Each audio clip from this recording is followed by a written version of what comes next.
Hey people, it's Kelly of printprayslay, and I know it's been I don't know how long it's been, but it's been too long. And I feel really bad, but I had a lot going on. If you've been following me on social media, listening to well, not listening to my newsletters, reading my newsletters, then you'll know that I've been busy.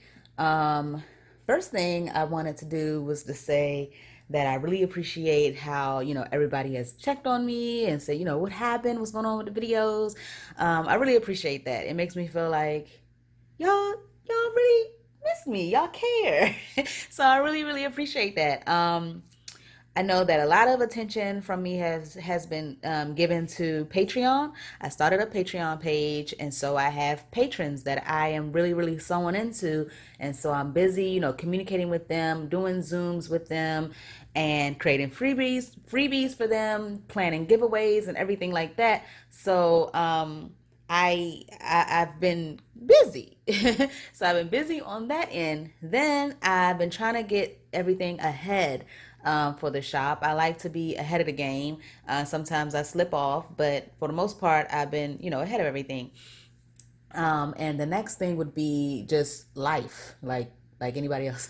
Life is just happening. I'm so excited that school is over. I'm doing a lot of things with the kids now. I want to help them start their own company and do more active things, especially since camps are still closed. So doing that, did a couple things in shopping, cleaned the house. You know what? I'm not even gonna lie. I didn't clean the house as much, but I feel like I did a lot of laundry.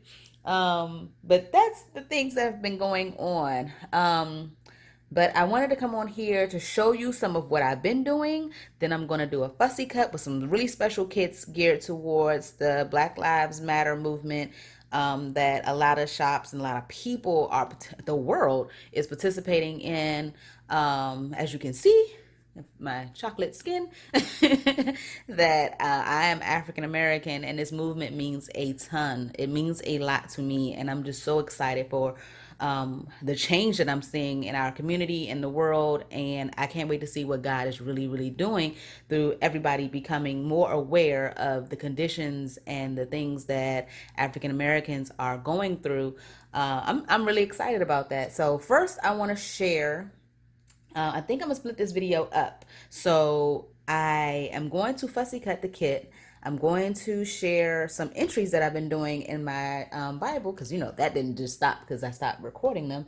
And then I'm gonna show you what's been going on with the entries from Patreon and my small group. I don't know if you all knew that. Also, I started a small group through my church. I think I told y'all. Yeah, I showed y'all my study book and everything like that. I graduated. We celebrated, and so my small group has been going on. We've been going on Zoom. So I'm gonna show you all those entries, and I have a haul also, but I think that haul will be a different video because it's just, I know y'all like long videos, but I wanted to separate them just in case people aren't interested in what I spent my money on. So first, you know what? Let's go through the freebies first, because all of these kits are free, and they're from some very special women that I am deeply connected to. In the Bible journaling community. So this is my freebie. I changed it to what is that right there? Oh no. I changed it to cater to how I'm going to use it. So this rainbow right here used to be all black, because there's a Black Lives Matter planner challenge where you're using all black. Now, of course, you could have just printed this in black and white, and then all the rainbows would have been like grayscale, because I don't think anything truly is black and white printed from our printers. So that's the difference. Plus, there's a whole nother page when this rainbow is huge for all those who have that big Bible. They can get that in there. But this kit is called Racism and Rainbows. And so there was a blackout period, like called Blackout Tuesday on Instagram. You know what? Let me stop fussing cutting a little bit. And get my scissors out so y'all know that I have my regular scissors, then I have my precision scissors. So we're gonna start that, but hold on one second. Okay, so I have my precision scissors. I'm not even gonna share how I almost stabbed a girl in the hand trying to show it to y'all, and then realized I wouldn't even record. I would have just bled in vain. Anyway, so that's the tip on it. It's precise. So I guess that's why they're called precision scissors. They're sewing scissors basically, and there's a link to some below that are more spiffy than these I have here. Could you get more spiffy? But yeah, they're really cute design of the ones I have linked down below in the description of the video. And these are American Crafts, or you can get the ones from Target. I love them. So these are my everyday cutout scissors, and then those are, let's get into the groove of things. So this kit is called Racism and Rainbows. Bold, right? I didn't really, to my recollection, I didn't really fight back and forth on the name. I just was like, that's what it is. I mean, everybody acknowledges that racism is an ugly word. Nobody likes to say it, but the fact is that it's real and people are dealing with it. And I wanted it to be known that that's what this kit is about. It's not about the cuteness of it. No, it's cute, but I wanted a message to be given in the kit. So the message in the kit is about how God loves all of us and that we are called to love one another as well. The rainbow part comes in because rainbows follow storms, as it says. Like, there are bad times in life, and this is drawing a highlighter over those bad times. And I don't want to say it's forcing people, but it's creating this awareness where people are having no choice but to acknowledge what a specific group of people are going through. So since I said specific group of people, what's going on with my tongue today? Get it together, tongue. I would like to, do I want to leave out? No, I would like to say that it's okay to say black and it's okay to say white. And it's okay to acknowledge that there is a difference between the two, while acknowledging in the same token that we are all of the same race. Did we all forget that we are part of the human race? Like, let some aliens come here and we'll see how how one we really are when something threatens all of us. Like, for some reason it happens when we are, as Americans, threatened by terrorism during 9/11. Oh, you couldn't get more harmony than what I was seeing. I was like, look at this. This is wonderful. I'm sad that this tragedy had to happen in order for us to really see each other as needing each other, appreciating each other. But that's what happened. And it's like, now we all see that we are one, but we're still taking our country over top of others. Now, I say the alien thing because, of course, that's a whole different race. Okay, one, I don't know about aliens. I'm not saying I believe in aliens or nothing like that. I'm just using the fact that when y'all have a common enemy, usually y'all get together. However, why are we not acknowledging the fact that we already know that we have a common enemy? We already know, as far as Christians know. Christians know we have a common enemy. And that's who we need to focus. Oh, that's what we need to focus on. I was about to cut this up without telling y'all who is it from. So so I cut up my kit as far as the big pieces. And this kit is from Hillary of Creative Faith and Co. So she did a massive kit. Hillary is awesome. So she did these elements. I printed all this on white sticker paper because I'm planning on putting it in my journal, my faith planner, journaling with it in my faith planner. And this is on clear sticker paper. I plan on putting it in the planner, but I also plan on putting it in my Bible. And I like to use clear sticker paper in my Bible. These cute little journaling dots. You know I love black and white. If you don't know, I love black and white. So I'm all about this border right here. She got these cute girls giving high fives, holding hands, and a ton of scriptures. And I love how it's just so raw, drawn out. That's so cute. So some more journaling blocks. And then this is from Jen. Look at Jen's kit. This is Jen's kit, and her shop is called Beautiful Good News. So this is her kit. Look at these cute little girls. That's like me and my friend Katie. Hey, Katie. Katie's hair is like super long. Katie's hair comes all the way. Shoot, her hair may come to her ankle. I don't know. But her hair is really long. So that's me and Katie, that Jen drew. But her kit is so cute. Look at the pink and green. Oh, and she has her scriptures up here, what her kit is about. So of course, everybody's kit is about loving on each other and learning and growing from one another and acknowledging that this is a hard time, but we will get through this. And these are from Allie Scraps. So Allie does these amazing prayer request cards, and so I printed them, and just in case, I don't know if I'm gonna do process videos on my on the video yet, but I did want to show y'all the pen. So I'm gonna use a jelly roll pen. Why is it always upside down? Jelly roll pen. I'm gonna use a jelly roll pen.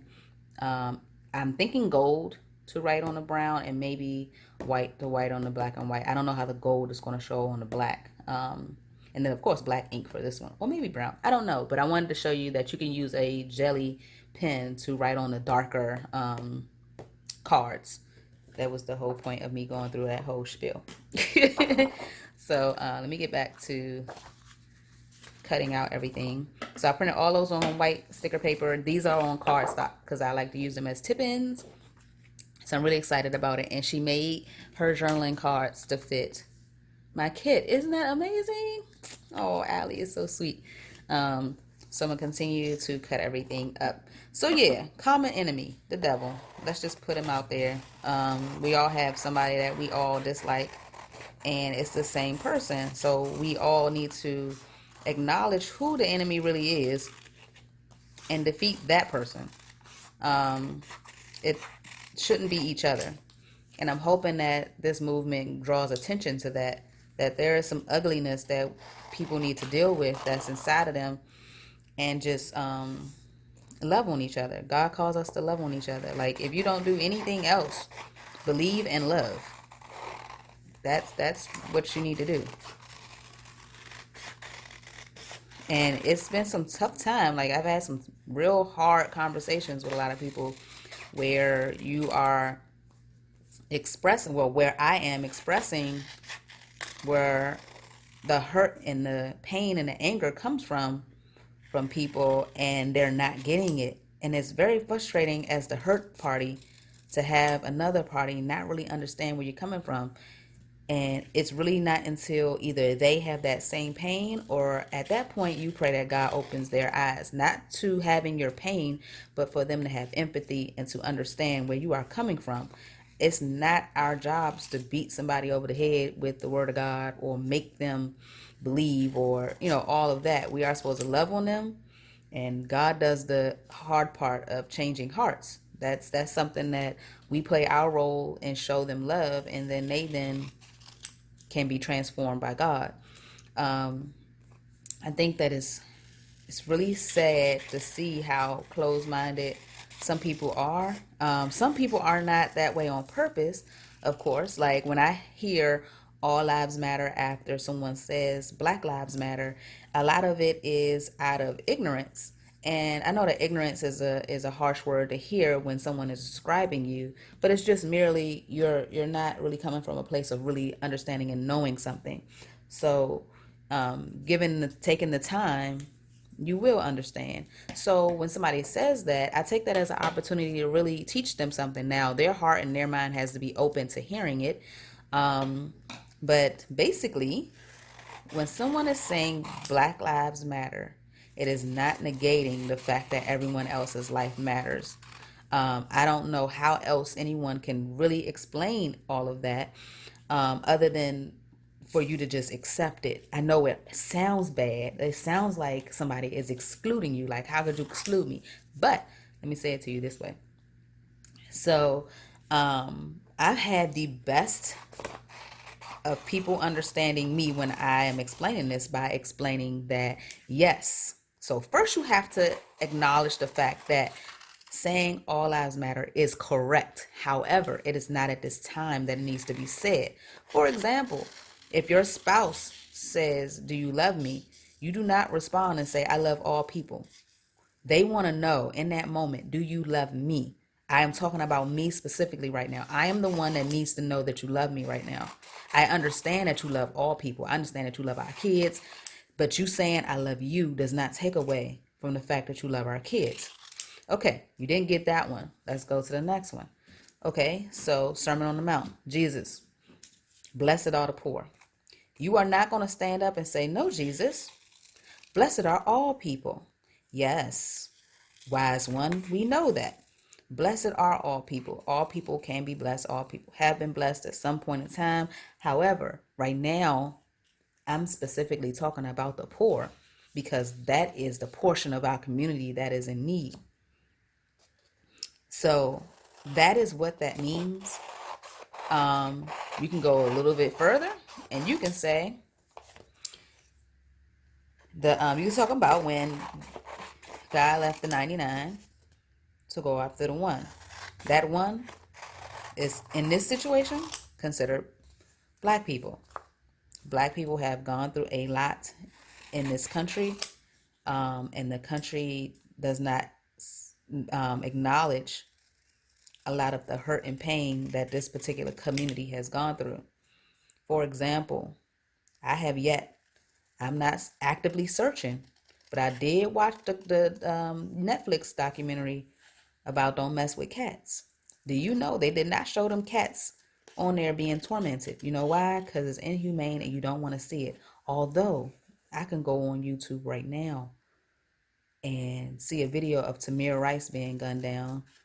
And he was 12 years old at the park doing what a lot of little kids do. And they play with the little BB guns and water guns. This cop jumped out the car in 3 seconds and shot this little boy.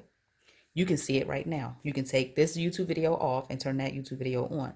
Now, after seeing that, you cannot tell me that after seeing those images over and over, aside from the fact that you don't see justice come to that because the police officer did not serve time, and even when police officers do serve time, it is not what I would call a sufficient amount of time. I respect the law. I uphold the law. But sometimes it feels like the sentence that's given for one crime should be taken in consideration when you're sentencing the next person. So a police officer may get time, and that time is given in increments of 5 years. Then they have parole. So basically they serve 7 months or something like that. Meanwhile, this little boy is gone. Which brings me to law and how it's just really difficult to bring order and justice upon cops, just because of the law that's there, the policies and everything. Let me see. I'm doing a good job cutting this out. It's nice straight lines. Thanks, Hillary. I think I'm gonna cut the black and white ones off and then get back to the other ones. But if I could worry you a little bit longer talking about the movement, I posted on my Instagram stories an array of different videos, and I'm learning a lot. And I'm talking to so many people. I'm learning about so many people. And I want to share that with you just in case you don't have Instagram or don't have the time to look through all my videos or really don't care to, but you want to see me fussy cut and you don't mind hearing me, drop some knowledge here. So there's a video, documentary called LA 92 on Netflix. And there was a young lady, I believe her name was Latasha. She was 15. She went to the corner store to get some juice. And the clerk there thought she was stealing. So the clerk grabbed her book bag and the little girl was like, I'm about to pay for it. Because there's a video, of course. There's a video of her like tussling with the little girl. And yes, the little girl, I believe, did have the orange juice in her bag, but she approached the counter to pay for it.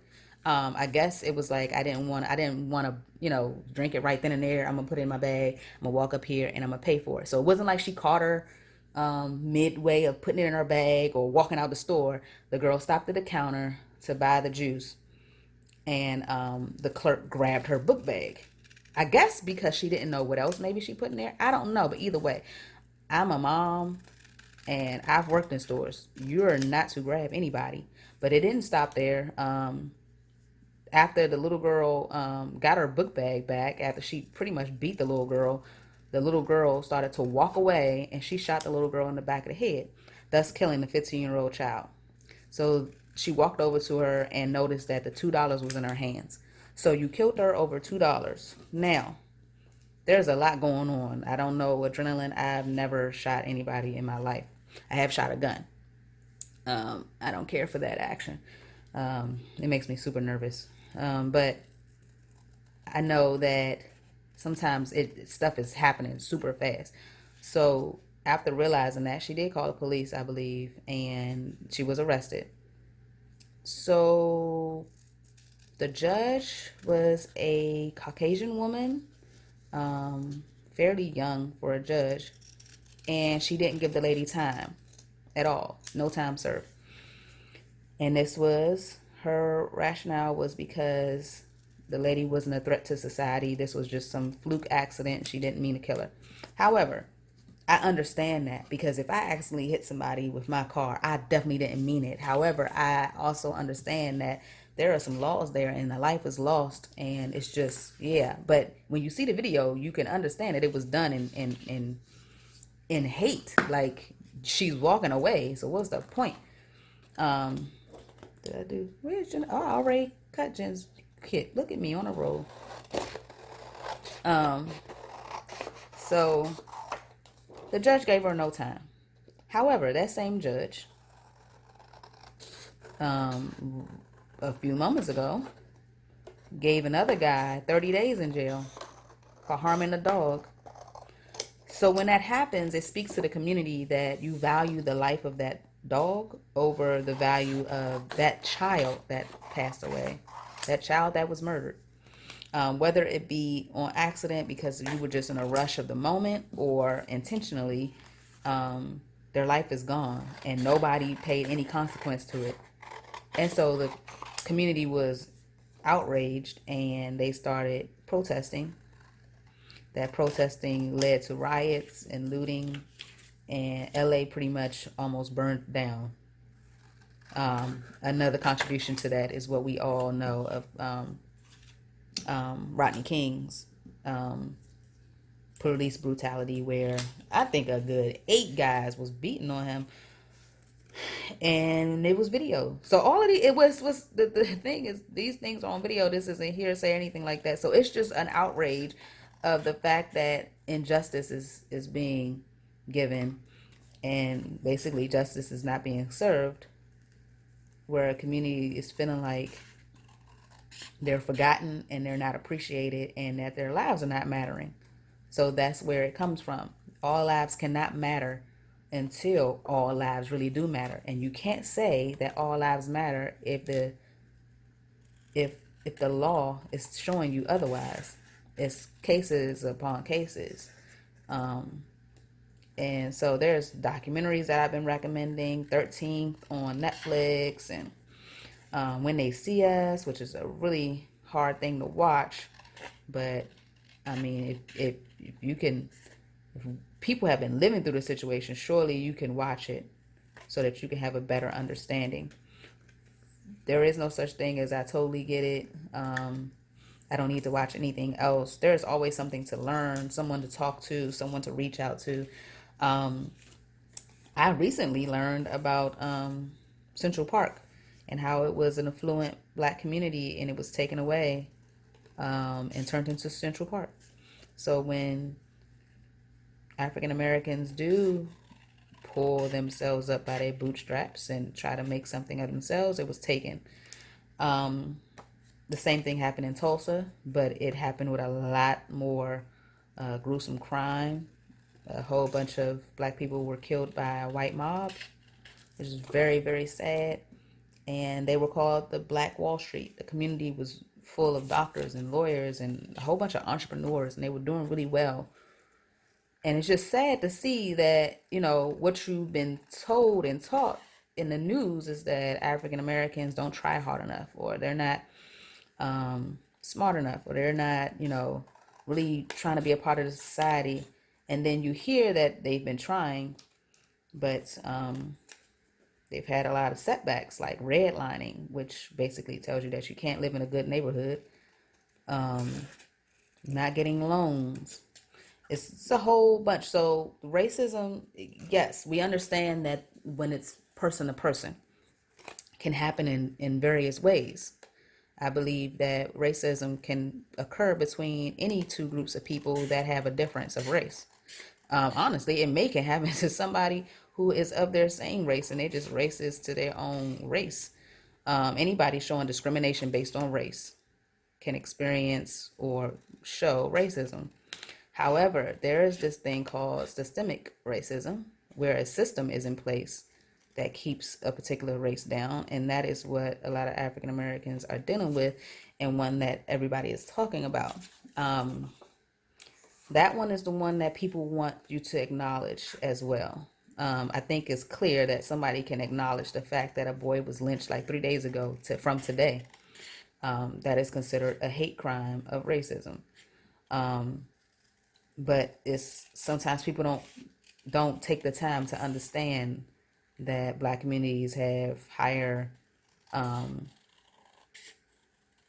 interest rates on their homes, or that their schools are not given the same funding as other schools. Sometimes that's not the stuff that people want to see or acknowledge, and that's the part that hurts the whole community. When you can't have a house and you can't invest and you can't go to college, that's how you get that uneven part of, well, I did it, how come Johnny couldn't do it? Well, Johnny was African American and he wasn't given the same opportunity. You're only as great as your opportunity. If you don't have the opportunity, then you're not that great. You can hear a lot of entrepreneurs talk about that. I read a lot about entrepreneurship, and a lot of them will talk about their big break, and it was just an opportunity. It's nothing specifically that they did. They went viral on the internet. It was just they posted the right thing at the right time, and boom, that's what happened. It doesn't take away from their hard work or anything like that. I don't think anyone is trying to take away from the hard work that any specific group of people did, whether they are Black, white, Latin, Asian, Indian, Native American. Nobody wants to take away from the hard work that you did or those before you, your grandparents did. But we just want you to acknowledge that some people didn't have that opportunity. So when you see a successful Black person, it's a miracle in a lot of cases.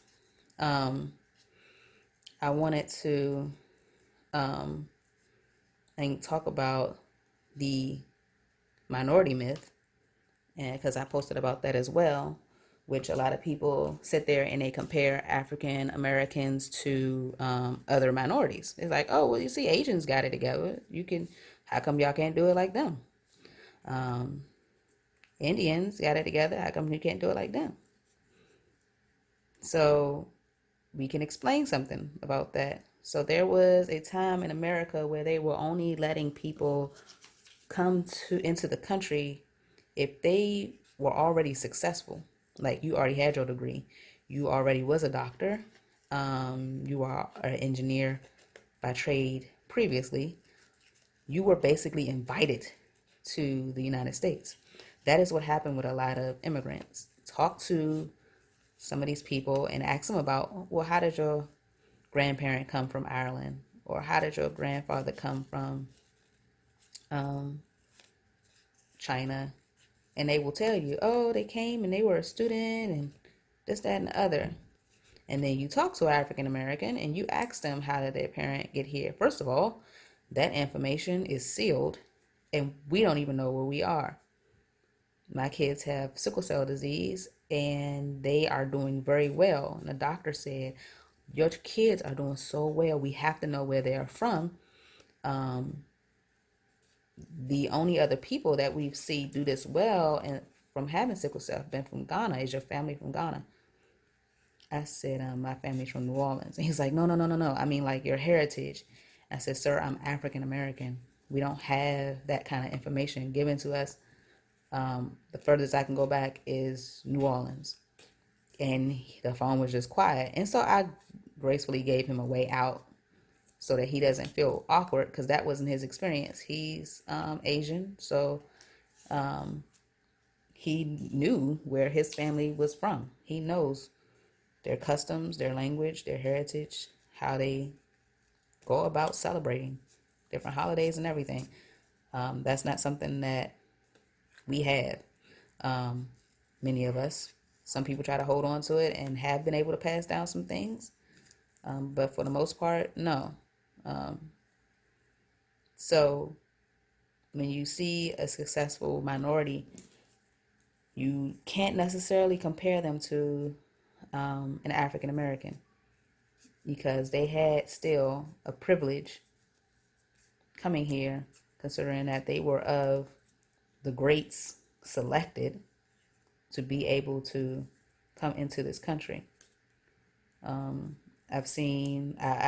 posted and reposted, I meant reposted a Indian doctor's post about this. Oh, and talking about doctors, I have some friends and some family that are doctors, and there is a big issue in the African American community as it relates to health. And so some people are saying, oh, what's going on with the coronavirus and why Black people are dying at an alarming rate? One, there is this thing where a lot of African Americans don't really trust the healthcare system. That can honestly be traced back to experiences and how doctors have not cared properly for us. It can go into the history, like the test of syphilis on African Americans, sterilizing women without their consent, and all types of things where healthcare has failed us and let us down. Is the reason why some of us don't go. Now, beyond that, it is the treatment once we are there. Have I been doing this the whole time? Have you not been seeing me, Fuzzy Cut? If not, I so apologize. But the treatment that we receive when we're there, I can tell you that I have had a couple surgeries. I have pretty much almost died before, and the care that I received was awesome. However, there have been times within those times where the care I received was not so awesome. And the doctor treats you like you don't know anything about your own body, like you couldn't possibly be in pain, and that you don't know how to describe anything, or you're not going to listen to this instruction. So I'm just not going to tell you about how you could help yourself at home. You're just going to have to suffer through it. And that has been my personal experience. It is alarming, the rate of mortality with African American pregnant women as they are giving birth. After they give birth, it just doesn't make sense. I reposted of a doctor explaining, a Caucasian doctor explaining that there was a survey given of med students, and they honestly believed that African Americans, given our skin and the way that our nerve system is, that we don't feel pain the same way as other races. That is something that is racist and came from the days of slavery. We were tested on without anesthesia and all of that. Black people were in zoos and poked and all type of stuff like that. So treated as if not human. And it just alarms me how people will care for the dolphins and care for the whales and care for the puppies. And then nobody has time, or they don't want to put their energy into it when you talk about a whole race of people. And when I say a whole race of people, that brings me to another incident in which a person was explaining their hard time dealing with African Americans and how that bad experience made them fearful of African Americans altogether. And so I want people to understand that the word racist is an ugly word. However, if that is the situation, that just is what it is. And it doesn't mean like it's a death sentence and that's all you're ever going to be. It's something that you can change. It just happens after you acknowledge it. It's like being called something else that society considers negative. If that's something that you can change, then you can just change that. Fortunately, I seem to think fortunately, I can't change my skin. So you can go around and you can lose weight and you can change your hair color and you can grow hair, you can cut hair, you can change the color of your eyes if you want to make yourself feel better. That is not the option, and that's not necessary for African Americans. or black people in general, or any people. Honestly, I ain't meet a blue person yet. So I wanted to express to that person that you're fearful of a whole race from one incident. I think that comes from the media kind of hyping up the fear factor, which they do often. Because if a ginger, a woman with really, really nice red hair or really, really nice orange hair, were to steal from you because you let her in your house, I really doubt if the next time you saw a redhead woman, orange hair woman, come to your house, you would be like, I gotta follow her around because she might steal something. You wouldn't even think to account her and relate her to the next person that came to your house that did that. You would not say, I don't trust women because that woman did what they did. And if that is your real truth, then you have to think about, well, why would I take that one incident from that one person and equate a whole race of people and say that I am fearful of them? I don't like them. That's not fair, and that is so inadequate. Like, you can't do anything like that. I don't know one thing where you can say, yeah, all of those people are like this. Like, you can't. Like, that's impossible. And it's just not fair. Now, the last thing that I feel like I want to go over, since I'm pretty much done with fussy cutting this kit. I'm not going to fussy cut everything. As a matter of fact, let me lay these out so you can see a little bit more of them while I fussy cut the last of this, since it has been a mere 30 minutes almost. Oh, nope, it has been a 30 minutes. So let me at least show more of the kit while I'm cutting out. I love that she clearly stated Black Lives Matter on there, because a lot of people are shying away from saying that for fear of the organization and what the organization stands for.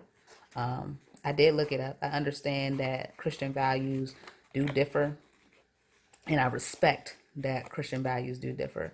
However, the statement is still true, and we're not asking people to support that organization.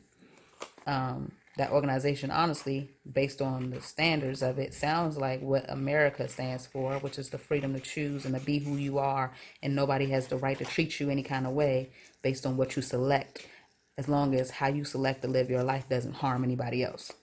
And I think personally that that is the best way for any country to run itself. Let people be who they are as long as they're not harming anyone else. Everybody will be accounted for towards God, and He is the final judge. That is not my position to tell anybody that this is not what they're supposed to be doing unless it's a sin. But let me see. But going back to trying to help people understand, there was another person that wrote, so we got through All Lives Matter, we got through history lessons and why Black people are angry. We also went through and talked about the differences in the system and how they are affecting people. But I also had this last comment that I'm going to speak of before I start going through my entries that I wanted to show you. Hold on. Nope, I'll do it on another video. Sorry, you'll see that video next. So there was another conversation I had. And I want everybody to know that if you ever have a conversation with me, I will never, put your whole business out there and say, oh, yeah, it was Lulu who said such and such. That's not my thing. But a person was saying that they don't believe that people should be promoting Black shops, and how I'm sure, this is me talking as her, I'm sure Black people wouldn't want to see white shops being praised.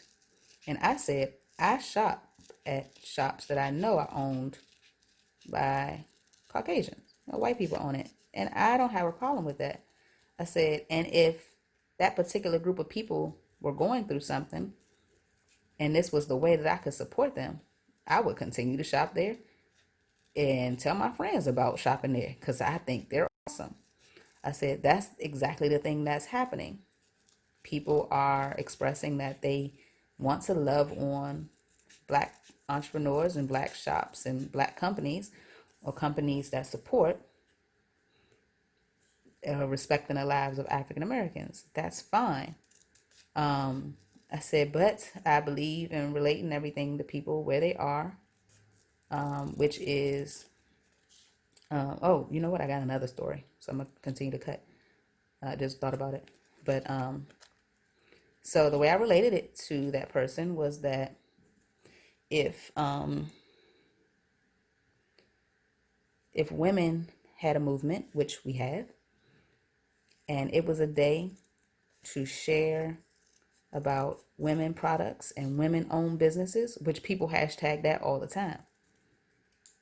Do you think that it is right of a man to come into your place and tell you, well, why would you highlight women entrepreneurs when, I have a bank also and I want people to bank at my bank?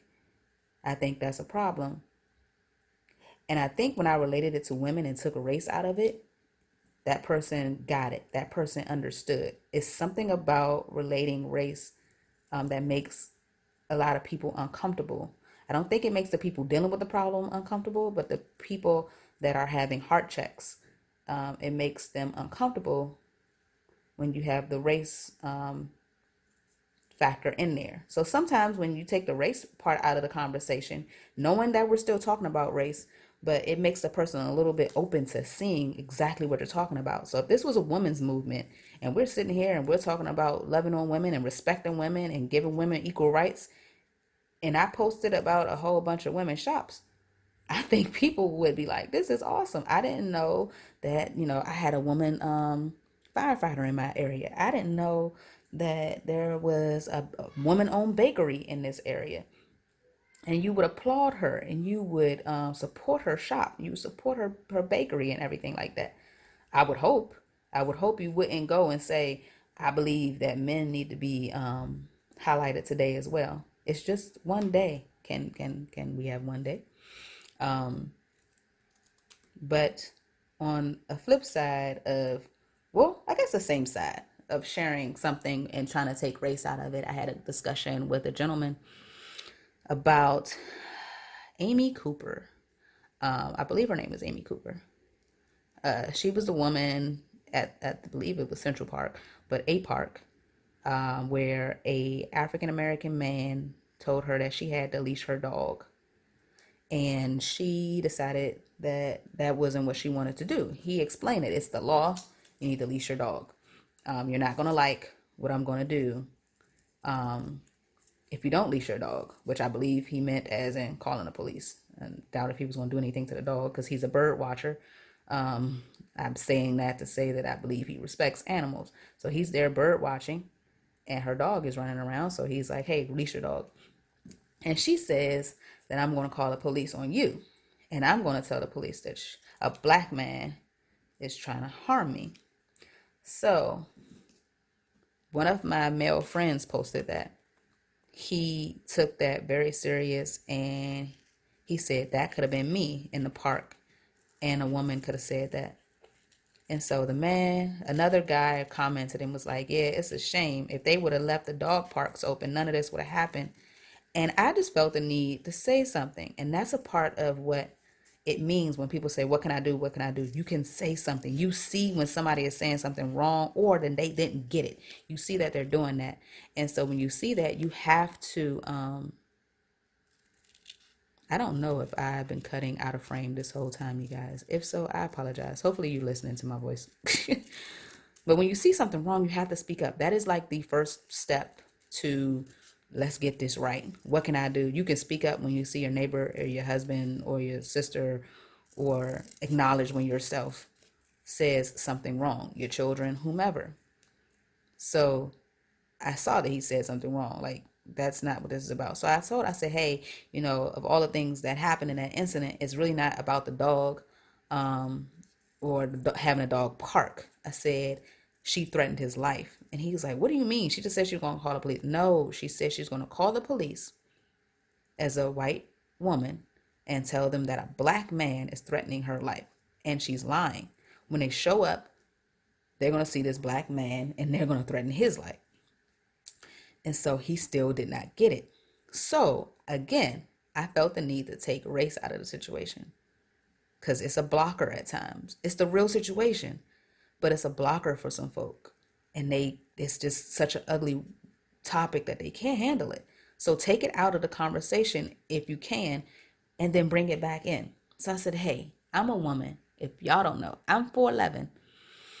I said, and if any guy gets the police called on them from me, I guarantee when the police show up and see me and see them, they're going to say, you are the culprit, because this woman is tiny. Like, how could she possibly have assaulted you or caused you any harm where you felt like you needed to do it, even if she did assault you? Like, she's tiny, and that's sad. That's not a good thing. Like, I think it's wrong that, people automatically assume that the woman is the helpless one in the situation and not the aggressor, and that the man is automatically guilty. I said, now, you're a white man, I'm a black woman. However, if we were just saying woman and man, if I call the police on you, what do you think is going to happen if they get there and I say he was trying to attack me? You're going to get arrested. No video proof, no nothing. Your whole day is inconvenienced. Like, a woman can legit just go around calling the police on men and they will just start getting arrested. We figure it out later, but they're going to be inconvenienced by their time or whatever. And that's sad. And he said, thank you so much for explaining it to me like that. I really didn't see it like that, but he understood it because I put him in a situation. I put him in a situation, and I took race out of the situation, and I allowed him to see that this is what it is about. But now let's throw race in there also. Let's not act like the police gonna show up and check this guy out and place him in the car. They're gonna toss around with him. They're gonna say he's not being compliant, and stuff may go way left, and he may lose his life, all because he asked her to obey the law. How dare he ask her to obey the law? She said herself that she didn't know that she was like that. And that's the part that some people are having a hard time with, is that it's not until you are in that situation. And the way I was talking about it with my husband was this, and I in no way are relating the cops to a dog, but let's be honest with how people see pit bulls. So people see pit bulls a certain way. It's a ferocious dog, is what some people believe. Now, there's people advocating for this dog left and right. They're a great family dog. There's so many videos. There's foundations around pit bulls where people are trying to show that they are wonderful dogs. So you will say all day, the police are good, the police are this, and that, aka my dog is good. Pit bulls are great. Now, let's say somebody doing something you don't like in your front yard, and you automatically yell out the window, y'all better stop before I sick my pit bull on you. Now, you just finished advocating for this pit bull, but you know that it has the capability. So in that moment, you just acknowledge the fact that this is a dangerous animal, or it's at least an animal capable of being dangerous. But all the while somebody else was trying to get you to realize that and accept that, you were not trying to hear it. But you showed us that you really do believe that when somebody was doing something wrong and you called your pit bull on them, aka the police. Acknowledge that the police have some kind of issue, and that with some people, they are different. If you can acknowledge that, then we can have a better conversation. You cannot be closed-minded to any of these conversations. It turns both parties off. Everybody needs to be open-minded. It shouldn't take until you slip up and say something that you honestly didn't even think was wrong in the time, but it's not until you hear how other people react to it. Because she really didn't feel like she said anything wrong. She just knew that if she called the police and told them there was a black man bothering her, that they would show up. Now, whether or not she knew that they would beat the mess out of him and possibly kill him, I can't ignore the fact that she possibly did know that. That's not saying that she wanted all that to happen to him, but she knew that that threat should get him in line and get him straight and get him to stop bothering her, even though he was legit in the right to, try to tell her, hey, you're not doing the right thing right now. So that is some of what, people are trying to do, is get people to acknowledge the fact that the police need help. And I'm not against police. I have police officers that I love. They are my friends. They are my family. So I'm not against the police at all. I just know that just like any other profession, they are hardworking individuals, and some of them are not the right fit for that position. They are not paid as well as maybe they should be paid. I say that because I don't know exactly what they are paid, but I have heard that they're not paid a lot. So I can't speak directly and say they're not paid enough. But from what everybody is saying, for the job that they have, they should get more compensation. They should get more training. They should have more therapy given to them because they're going through a lot and they're seeing a lot. And if the police officers were to get all of this help that they may need, then maybe they wouldn't, have some of the issues they have. That we really don't know. All we know is that we want to change, and we are grateful that a lot of people are standing up and realizing it and acknowledging it, and we're hoping that a change comes. This is not a fad. This is not something that you just did last week and just put your black box up on Instagram and that was it. We're hoping that people really take the time to make changes in their homes. Teach your kids, hey, you're at the birthday party, why don't you go play with John? And if not, explain to me why you don't want to play with John so I can help you understand why you should. That's a conversation. Maybe let's see why we don't have another race of people come to our house for dinner or to hang out or eat crabs. I'm in Maryland, we eat crabs around here. Why haven't we invited such and such that's our neighbor? It's a real check, and that's both ways. That's not just on one particular race to extend arms and stuff. Everybody should be, I'm not saying going around looking for new friends, but everybody should, if that opportunity comes about, grab it and say, oh, I really like her. Kim is really nice, and so is Ben, and so is James, and so is Tyrone, and so is Willie. Let me invite everybody over, and everybody can get together and play pinochle. I think that'll be awesome. I think it'd be a good world if everybody took the time to realize how much we all have in common, other than the fact that we're all the same race. But we can tie all of that back to love. Like, we just need to love on each other. And that can be really hard because people are so different from us. If you weren't raised, I'm about to say if you weren't raised in the same house, but I've seen some siblings be completely different. I was like, y'all related? Are you serious? Did you look it up? Did you take a test?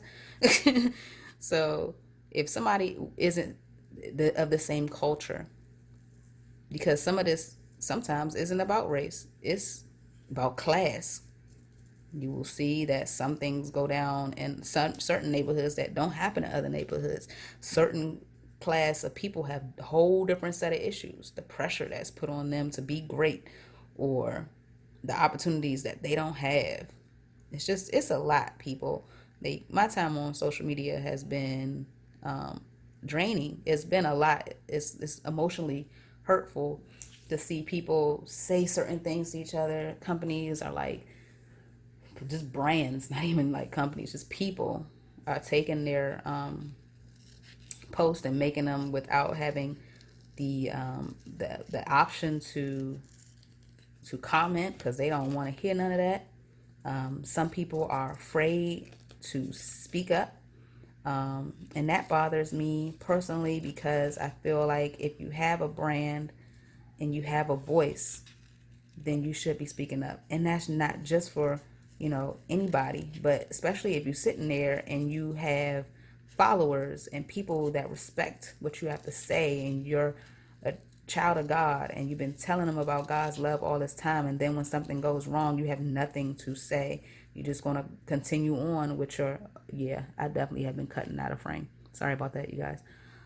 Continue on with your post. It doesn't feel good. However, I do respect that everybody does need to come to the table in their time that God tells them to move. I respect that. That doesn't take away my feelings. It does, but I do respect the fact that everybody is waiting for God to tell them what to do, because that's the best time to move. That's the best time to speak. You don't want to speak or act out of turn, and it may not be your time right now. It could be next week. It could be the week after that. But I know that some people are like really looking for their favorite companies and their favorite brands to speak up. And some people are wanting their brands to be quiet. Like, people are like, I'm tired of this. I didn't come on Instagram for this. I didn't come I didn't come to your YouTube channel. You finally put a video up and I got to hit it. Like, a lot of people feel that kind of way. But imagine the people living through the situation. They're like, finally people are standing up for us. They're like, finally brands are acknowledging everything. And it doesn't mean that those brands are being fake either. Like, maybe their eyes are just now being open. And I'm not saying that some aren't taking this as an opportunity. But if a change is going to happen, it can't happen the way that you think it should. Like, oh, I think they should have been said something. This isn't the first person killed by the police. I've heard people say that. I understand that. However, it's different when it's a movement. It's different when it's a whole bunch of people and it's really put in their eyes like, oh, this is, something that I really want to be a part of because there's something to be a part of. And that's just, the real of the situation. But this cancel culture is real, and a lot of places are getting quote unquote canceled, which means people are not shopping there anymore and making up their mind. Now, whether or not they're gonna be back next week, we don't know. But a lot of people are canceling shops because they're like, oh, I don't rock with them no more because they didn't put up their black box on Instagram, and they didn't say Black Lives Matter, or they specifically said Black Lives don't matter. Now, one is different than the other. Not putting up a black box and not speaking your truth and not standing up for a cause does not mean you're against it. However, your silence speaks volume, and you need to accept that. That's you as a brand, that's you as an individual. If you have not spoken for something, some people may automatically against it, may assume that you're against it. And I know that that's not right to assume anything, but if you can get ahead of the situation, then I advise that for anybody who is for the cause and just hasn't said anything. Because people are drawing their own conclusions. People are like, I'm not shopping here no more. I'm not doing this. People have messaged me about how they're not shopping at certain places no more. And I try to talk them down from it. I try to tell them, hey, give the company some time. Maybe that's not what their core values are, or maybe they're run by, some outside source and that's not really the owner that posts on Instagram. I don't know. I've seen brands come out and talk about how they have been racist in the past and how they're trying to be candid about it. I think all of that is, awesome. Sorry about my kiddos. Obviously, I need to end this video soon. So, yeah, I'm just, voicing my opinion. I don't know if I said too much. I don't know if I said the wrong thing. And I know that people are scared of that also. I'm scared of that. I'm probably going to watch this video 10 million times. I don't know how to edit, so I know it's going to be what it is. I mean, it's not that I don't know how to edit. It's just that I don't like to edit, so I don't know. If you saw me, my hand was here, then automatically was over there, then I took something out that I said that I no longer agreed with after I said it. And that's what some people are afraid of, is that they're going to say the wrong thing, and that's way worse to them than not saying anything at all. That's not necessarily true. I think as long as it's coming from the heart, and you trust you and you trust God and you understand what you're talking about, then you should be okay if you stand by what you're speaking of. If you said something out the side of your neck, you can take it back. I mean, people recant things all the time. Now, whether or not you have a forgiving audience, I hope I do, because if I said something wrong, please forgive me. I didn't mean to insult anybody. I didn't mean to make anybody uncomfortable. However, if you're uncomfortable with the truth, and I can't really help that. It's like sharing the word of God and how people become uncomfortable with it. You really can't help that. Like, that's just what it is at this moment. The truth is what it is. And I've shared that with you. I've shared my truth with you. I think all of us have a lot of growing to do, including me, including you. And I think that everybody just needs to accept it and love on each other. That's the message that I want to get out, is that everybody needs to acknowledge that the hurt is real. Do you need to read every book? Do you need to watch every movie? No, especially if you already have accepted the fact that it's real. Racism is real. It's not something that happened back in the day and people are just holding on to it. You can't say that. You can't. That's not true. It's here today. It was always here. And hopefully it's gone sometime soon. I would love for us all to walk down the street and be comfortable. But it starts with the mindset. The same way I was talking about how, if you're going to be afraid of a whole race based on one incident, that's a heart check. All right, people. I didn't even cut all the gin stuff out. I just got this left. Ain't she cute? But that was a heart to heart. That was like the realest fussy cut ever, right? I really didn't mean for it to be an hour. It may not be an hour after I chop it up if I can. If there's something that I can glaze over or I didn't feel like it added anything to the conversation. But thank you so much for listening to me. I really hope that you all use the resources that are given to you. There are books, there are videos, there are podcasts, there are YouTube videos, everything that you can look into to help you understand. There's me on Instagram. So you can DM me if you have a question and you don't want anybody else to see it or hear about it. That is fine. I mean, I have no problem with that. I have been doing it. My thumbs hurt, people. Like these little thumbs right here, they've been working. So I just want to help people understand, and I want to understand other people. Like as soon as somebody reaches out to me, I ask them, well, how did you think about that? How did you get to that conclusion? And that can help me understand where somebody else is coming from. And that's the kind of conversations that we all need to be having. Have that hard conversation. Like talk to your parent. Like, hey, remember when you said I couldn't get in the pool because Tish was in the pool? And like as if the pool water turned dirty automatically. Like, why did you say that? And then she can probably, your mom can talk about how her mom raised her or how she has changed, and that might help you change. You ask your kids, again, why don't you want to play with Michelle? And they may say, things like that. Or, talk to your friends or your associates, co-workers, neighbors who are African American, just to get a perspective of their experience. And you will run across a lot of them, hopefully, that may not have such harsh experiences, and they can give you kind of the fluff that you may need.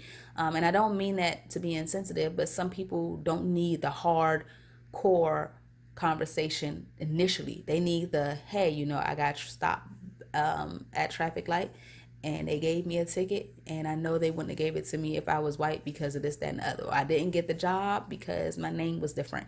Those are more softer issues. Still issues, but softer. They're not the whole, yeah, they shot my cousin in the back of the head because she thought she was stealing. That's extreme, but that's still real. And you need to have that conversation also. I have those situations. I know I have friends, I have family that have gotten shot by the police, that have died, that have gone to jail for no reason. Like those are our stories, and to hear them, then it helps you have empathy and sympathy for others, and then that love thing really can happen. I feel like when you can relate, you can love. So it helps. Sometimes the love comes out a little bit smoother when you can relate. Like, oh wow, that hurts. That hurt me, and so I know it hurts you, and I hate that happened to you. And it's nice to have allies in this fight against this enemy that we're all dealing with. And even if you're sitting there like, this don't have nothing to do with me, I'm not racist, then help other people not be.